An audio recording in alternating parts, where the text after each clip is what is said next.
Formula One is potentially heading into one of the most competitive seasons in recent history. But despite this, it still remains unlikely that the final race of the season in Abu Dhabi will be a title decider with more than one driver in contention for the World Championship. So why is this the case? Let's have a look. My name's Andy and this is Behind the Drive.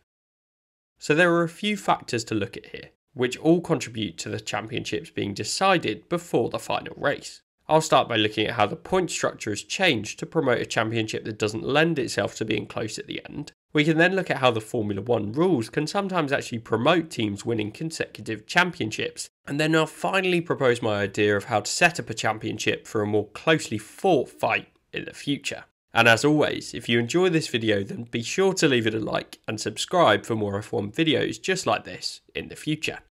The point systems. The first thing to look at is how many title deciders we've had since 2003, which gives us a view of two separate point systems that have been in place. In the Drivers' Championship between 2003 and 2009, where the point system had a gap of 2 points between the top 3 finishing positions with 10, 8 and 6 respectively, during this time there were 4 title showdowns in the Drivers' Championship over these 7 seasons. The FIA then changed the point structure for 2010, which was done with the intention of offering more points given the number of teams was expected to go up to 13, which actually ended up being 12, but that's a matter for another video. In doing so though, the gap between first, second and third in the race moved from 2-point intervals to a 7-point interval between first and second, and a 3-point interval between second and third, with 25, 18 and 15 points respectively. Now immediately you can see that the dominant driver can find themselves stretching out a lead pretty quickly, as the point system went from second place getting 80% of the number of points of first, down to 72% in this new system.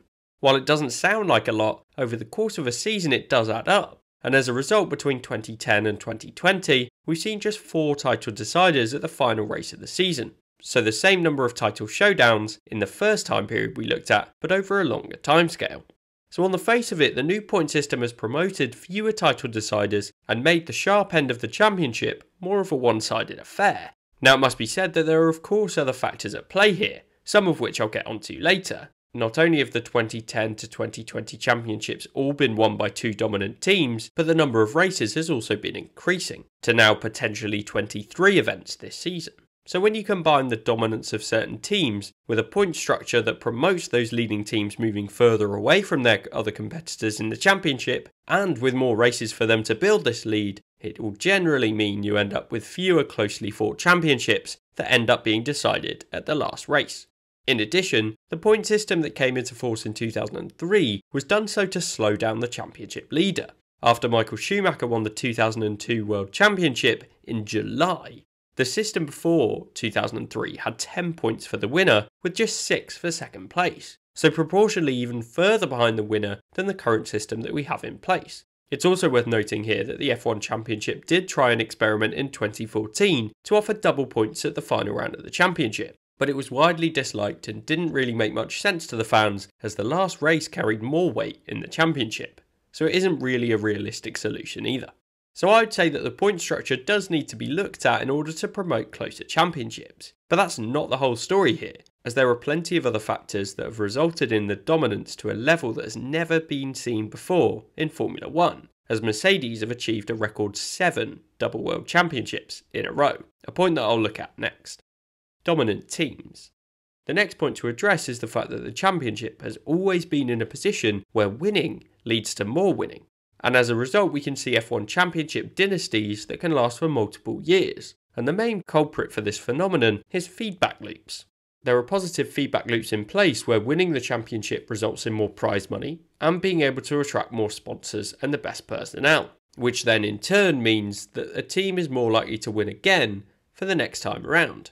In some cases there are elements that the FIA can't reasonably control. For example, bringing in new sponsors or partners is something that is completely independent of the FIA. Likewise, the recruitment of new team personnel is also challenging to regulate.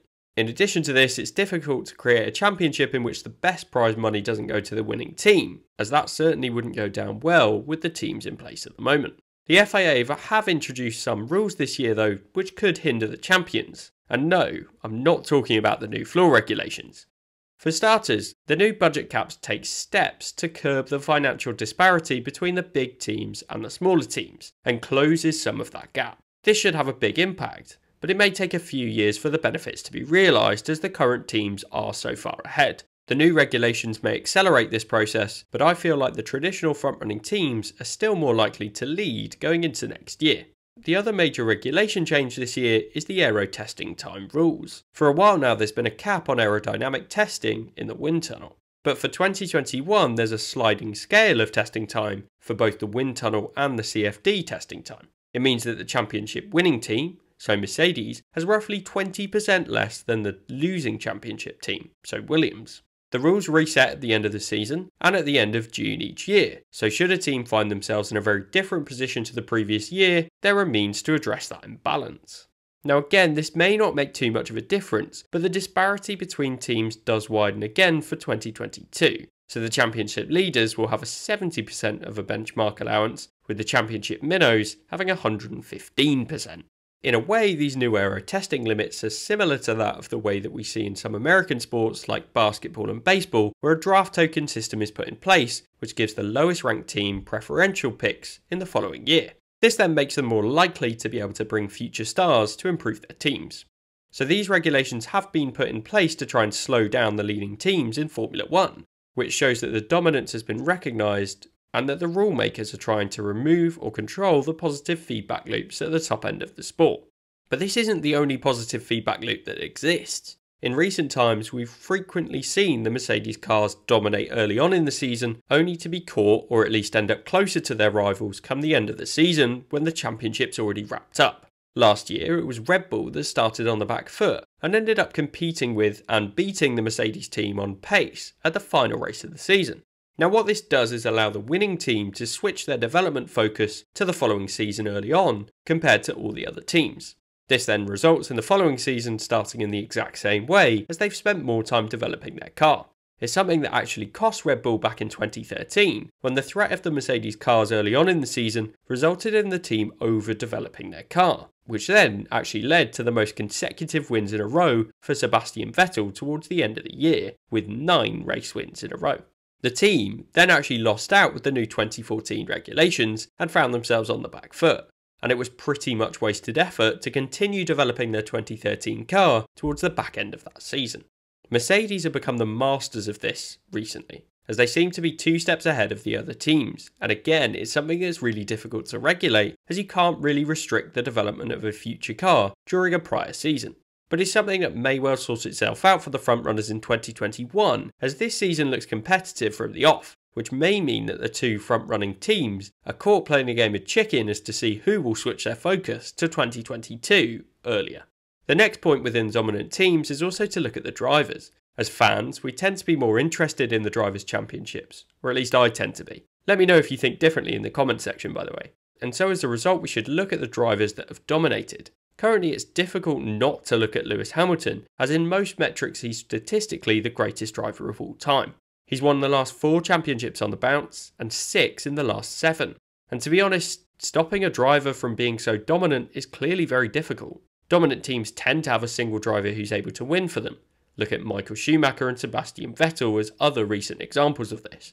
Plus, the winning drivers frequently have strong teammates alongside them that are capable of supporting when needed. It's impossible to slow a driver in their tracks unless a team themselves is pegged back a notch, which is obviously the focus of these new regulations. But I wanted to recognise that the drivers are equally as important in creating a dominant team. The solution. So you've heard the issues with the current championship, in my opinion at least. But what's the solution? Well, here's my suggestion in 3 simple parts. For starters, there should be efforts to decrease the points gap between first and second in each race. Currently it's at 72%, but I would like it to increase to something closer to the 80% that we've seen in the past. So maybe 20 points for second place, with other points paying positions also increasing in a similar way, or something along those lines. This would mean it's more difficult for a single driver or team to run away with the championship. It's especially important given we now have a 23 race championship this year, which is likely to expand further to 25 races in the not too distant future. As I mentioned earlier, more races means more time for the frontrunner to pull away, which is what we need to avoid. The next piece of this solution is arguably already in place. There needs to be some artificial changes that curb the positive feedback loops that exist today. We have the cost cap already, which reduces in the next couple of years. Plus there's the driver salary cap, which is due to come into effect in 2023. The aero testing changes could act as a mechanism to allow the worst teams to develop their cars more easily than the leading ones. But at the same time, it doesn't intervene so much as to be a completely artificial change. So it seems like things are on the right track in this space. And then the final part of the solution, which is something that I haven't commented on yet, is to not be too quick to change the technical regulations. Traditionally, when a new set of regulations comes along, a handful of teams, or just a single team, tend to find a loophole or particular technical development that gives them a significant advantage. This then means that the rest of the pack is left playing catch up while the innovative team end up running away with the championship. Over time, the teams tend to get closer as the marginal gains get smaller and the development curves level out. Now these elements do of course take a while to happen, so everyone needs to be patient to allow this process to occur. What tends to happen though is that after a year or two of winning for a single team, the fans of the sport tend to get upset about it, and this results in new regulations being put in place. These are then scheduled for a few years down the road, and during that intermittent period, the teams get closer. And we often have one of the best championships with teams being closer than ever, just to repeat the process all over again.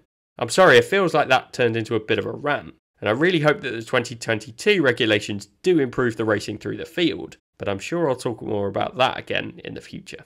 So what do you think about Formula 1 and its dominant teams? What do you think about my solution? Let me know in the comments, and if you've enjoyed this video and watched this far, then please do leave a like and hit that subscribe button for more F1 videos just like this one in the future.